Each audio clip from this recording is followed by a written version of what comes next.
जय श्री हरि विष्णु। बृहस्पति भगवान की जय। बृहस्पतिवार व्रत कथा की विधि।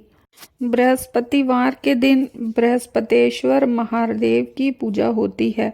दिन में एक समय ही भोजन करना चाहिए।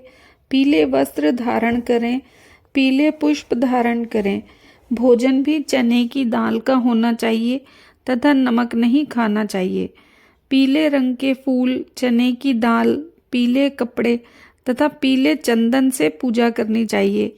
पूजन के पश्चात बृहस्पतिवार व्रत कथा सुननी चाहिए। इस व्रत के करने से बृहस्पति जी अति प्रसन्न होते हैं तथा धन और विद्या का लाभ होता है। स्त्रियों के लिए बृहस्पतिवार का व्रत अति आवश्यक है। इस व्रत में केले का पूजन होता है।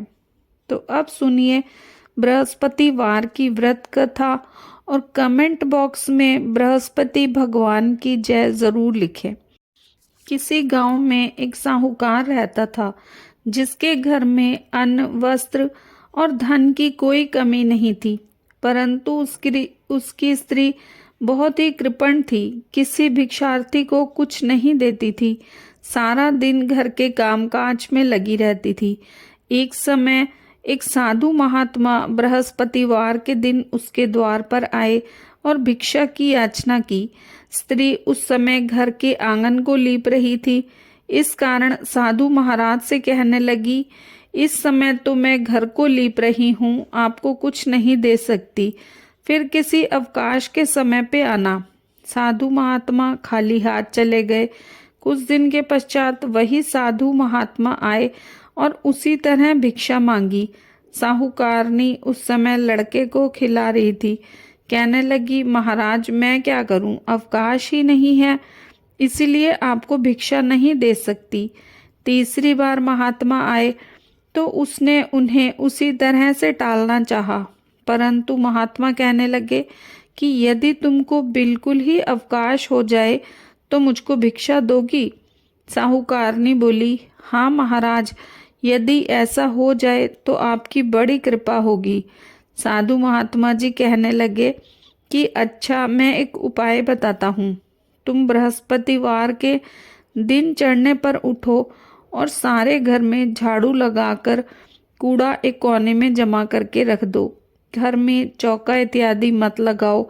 फिर स्नान करके घर वालों से कह दो कि उस दिन सब हजामत अवश्य बनवाएं।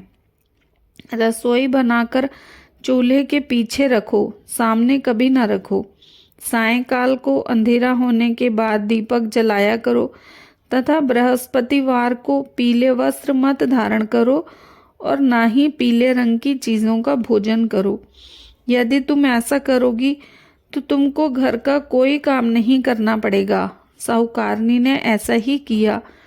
कुछ साल बाद उसके घर में खाने को दाना न रहा। थोड़े ही दिनों में वे महाराज फिर आए और भिक्षा मांगी। सेठानी ने कहा, महाराज मेरे घर में खाने को अन्न नहीं है, आपको क्या दे सकती हूँ। तब महात्मा ने कहा कि जब तुम्हारे घर में सब कुछ था तब भी तुम कुछ नहीं देती थी, अब पूरा पूरा अवकाश है तब भी कुछ नहीं दे रही हो। तुम क्या चाहती हो वह कहो। तब सेठानी ने हाथ जोड़कर प्रार्थना की कि महाराज अब कोई ऐसा उपाय बताएं कि मेरे पहले जैसा धन हो जाए। अब मैं प्रतिज्ञा करती हूँ कि अवश्य आप जैसा कहेंगे वैसा ही करूँगी। तब महात्मा जी ने कहा कि बृहस्पतिवार को प्रातःकाल उठकर स्नान आदि से निवृत्त हो घर को गोबर से लीपो, साथ ही घर के पुरुष हजामत न बनवाएं। भूखों को अन्न जल देती रहा करो। ठीक सायंकाल दीपक जलाओ। यदि ऐसा करोगी तो तुम्हारी सब मनोकामनाएं भगवान बृहस्पति की कृपा से पूर्ण होंगी। सेठानी ने ऐसा ही किया और उसके घर में धन धान्य जैसा पहले था वैसा ही हो गया। बोलो बृहस्पति देव की जय।